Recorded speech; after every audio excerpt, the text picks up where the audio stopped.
বাগানে একজন প্লেয়ার এসেছিল হাইয়েস্ট গোল স্কোরার আই লিগে, সেই লাল রিনজুওয়ালা লাল বিয়াকনিয়া, যে কিন্তু মোহনবাগানের হয়ে মেডিকেল দিয়েছিল, প্র্যাকটিসে নেমেছিল এবং মোটামুটিভাবে আমরা সবাই ধরে নিয়েছিলাম সাইনিং হয়ে গেছে। বাট এই প্লেয়ারটা শেষ পর্যন্ত ফিরে যায়। এই প্লেয়ারটা আইজল এফসিতে এই মরশুমে পারফরমেন্স করছে। গত মরশুমে আই লিগে এক মরশুমে 15টা গোল করে ইন্ডিয়ান হাইয়েস্ট গোল স্কোরার হয়েছিল। এই মরশুমে 7 ম্যাচে 4টে গোল করে হাইয়েস্ট স্কোরারের জায়গায় রয়েছে।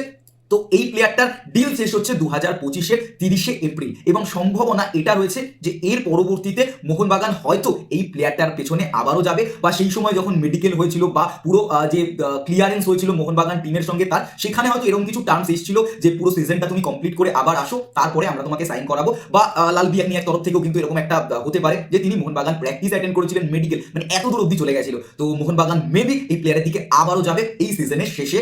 অন্যদিকে দাঁড়িয়ে পাঞ্জাব এফসির ফুটবলার ডিফেন্ডার, তাকে কিন্তু ইয়ংগেস্ট পরমবীর সিং, তাকে কিন্তু মোহনবাগান একরকম অ্যাপ্রোচ করছে, দুই পার্টিজের মধ্যে কথাবার্তা বলেছে। বাট এই মুহূর্তে যে ফাইনালাইজ হয়ে গেছে এটা না, এখনো অনেক প্রসিডিওর বাকি আছে, সেগুলো হয়তো আস্তে আস্তে কমপ্লিট হবে। এবং অন্যদিকে দাঁড়িয়ে যেটা বিষয় যে মোহনবাগানের একটা ডিফেন্ডার কিন্তু এই মুহূর্তে দরকার, দেশীয় ডিফেন্ডার, কারণ টম ওয়াল্ডার বা আলবার্টো রড্রিগেজ যদি একসাথে খেলে তাহলে কিন্তু সেই আপফ্রন্টে বিদেশি বাড়াতে পারছে না কোচ হোসে মলিনা। তাই অবশ্যই একজন ডিফেন্ডার দরকার এবং সেখানে কিন্তু মোহনবাগান এই তরুণ ডিফেন্ডারগুলোর দিকেই যাচ্ছে। দেখা যাক আগামী দিনের ডিলগুলো কোন দিকে যায় বা কি হয়। ভিডিওটা ভালো লাগলে অবশ্যই লাইক করো। দেখা হচ্ছে আগামী ভিডিওতে এবং অবশ্যই তোমাদের মন্তব্যটা কমেন্ট বক্সে কমেন্ট করে